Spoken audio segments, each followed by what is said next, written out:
sobre esse negócio que tá tendo lá no Rio, né? Não sei se todos sabem, mas eu morei no Rio de Janeiro 12 anos da minha vida. Nesse período que eu tive lá, eu trabalhei em diversas delegacias, mas por fim eu queria ir pro Canil, consegui. E com isso eu fiquei vinculada à Delegacia de Repressão a Entorpecentes de lá. Eu tive vários colegas mortos em combate. Outros mortos porque estavam passeando e pegaram eles e mataram. Mataram por matar, só por ser policial. Então, é duro, viu? É duro ter que ficar ouvindo esses discursinhos aí. O Dr. Victor, que é o SSP lá do Rio de Janeiro atualmente, foi um dos meus chefes na delegacia. E eu posso dizer, sem nenhuma sombra de dúvida, que ele foi o melhor chefe que eu já tive. Se deixarem ele trabalhar como deve ser, ele vai ajeitar o Rio. Eu não me recordo ao certo se era ele o meu chefe lá nas idas de 2010. Não sei também nem se foi em 2010, mas sei que eu tava lá, naquela invasão que teve do Complexo do Alemão. Nessa ocasião lá de 2010 ou 2009, eu não me lembro que ano foi, 2008, em que teve essa invasão, esse problema seríssimo, dentre tantos outros que tem no Rio de Janeiro, em que eles abordavam as pessoas, queimavam os ônibus, que estavam um horror. Por várias vezes eu tinha que me deslocar de onde eu morava, que era cerca de 30 quilômetros de via expressa para a delegacia, de madrugada, para que a gente pudesse sair para trabalhar, né? O medo que eu sentia nesse percurso era surreal, assim, porque o medo de que esses caras que não têm valores nenhum, que se te pegam, eles fazem horrores. O medo que eu sentia de que eles me pegassem a paisana e eu não conseguisse fazer nada, porque com uma pistola a gente não consegue fazer nada contra eles, era tão grande que eu tinha que ir conversando com os meus colegas até chegar lá no lugar, para eles vendo que eu tava bem, que tava tudo bem, que eu ia conseguir chegar em paz. Mas era um pavor, era assim um terror. Quando a gente tava junto, a equipe junta, a gente trabalhava junto há muito tempo, então aí o medo passava, né? Um pouco. Claro que entrar numa favela, o medo protege um pouco, né? A gente tem que ter medo. Mas o preparo da nossa equipe na ocasião era muito bom. Mas e aí eu me deparei com essa foto aqui. Esse Oruan. Fui pesquisar e vi que é filho do Marcinho VT. Eu não sei se vocês já ouviram falar também de um negócio chamado micro-ondas.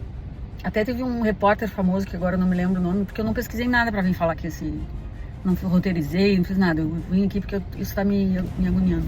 Foi pego pelos seres humanos e foi levado pra uma daquelas favelas, que agora eu não me lembro o nome. E eles fizeram o tal do micro-ondas com ele. E desde que eu fiquei sabendo isso, eu tinha pânico que isso acontecesse comigo. Micro-ondas, eles te colocam dentro de um monte de pneus e tocam fogo contigo vivo ali dentro. Esses são os seres humanos que o filho do Marcinho VP tá falando e que talvez tantas outras pessoas estejam vitimizando, né, os seres humanos, fazendo com que a população do bem de dentro das favelas sofram também. Eu duvido que se alguém fosse lá perguntar para os moradores que não são traficantes, os moradores da favela, se eles iriam ser contra essas operações. Eu tenho certeza que quem é do bem quer mais de que isso aconteça, para que as pessoas voltem a ter paz, morar num lugar maravilhoso como o Rio de Janeiro, que está absolutamente insuportável de tanta violência.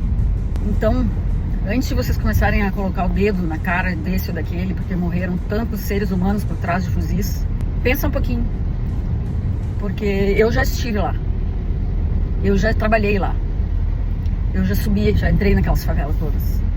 Então, não fala sem saber. Não fala. É outro mundo. É outra vida. Ninguém sabe o que é viver lá naquelas favelas. Ninguém sabe o que é estar na pele de um policial e ter que entrar naquelas favelas. Tu tá ali exposto e eles vão te matar e vão te torturar. E não só o policial, e qualquer outra pessoa que não faça o que eles querem. É um mundo muito cruel, gente. Então, muito cuidado com o que vocês estão julgando. E eu acredito que se não houver alguma coisa assim muito radical lá no Rio, a coisa não vai ter solução. E como eu já falei em um outro vídeo de uma operação aí que o pessoal estava falando besteira também, eu repito aqui. É muito fácil ficar sentado atrás de um computador ou atrás de um smartphone e ficar julgando quem tá lá no front. É muito fácil. Vai lá fazer o que tem que ser feito. Tu não vai conseguir. Além de ter que ter muito preparo físico, técnico, tu tem que ter um preparo psicológico muito forte para tu não tombar. Então, guarda pra ti esses tititi aí, entendeu? Tu não sabe de nada. Eu sei um pouco, também não sei da metade. Mas tá muito fácil para as pessoas atualmente ficar julgando todo mundo. Sem saber, sem entender, sem viver, sem... Não faz isso, não faz isso. E aí já vi inúmeras reportagens de repórteres que tiveram aquele lá no morro, lá na favela, no micro-ondas, morto.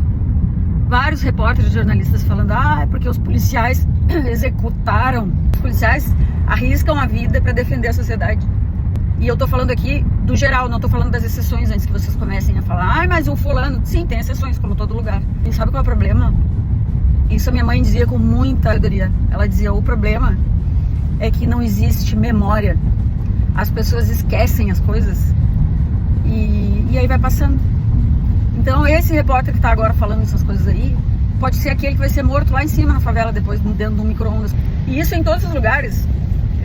Dentro de empresa, dentro de órgão público, na sociedade. Esquecem. Surreal isso. E aí que eu te falo por que as pessoas estão de saco cheio, porque é tudo por um furo, é tudo por uma reportagem, é tudo por um like. O repórter não é gente, então, né? Ele não tá sujeito a ser morto, a ser torturado por essa bandidagem, né? E eu não tô aqui defendendo que as pessoas sejam mortas, tá? Eu tô defendendo é que seja feita justiça com o que está sendo dito.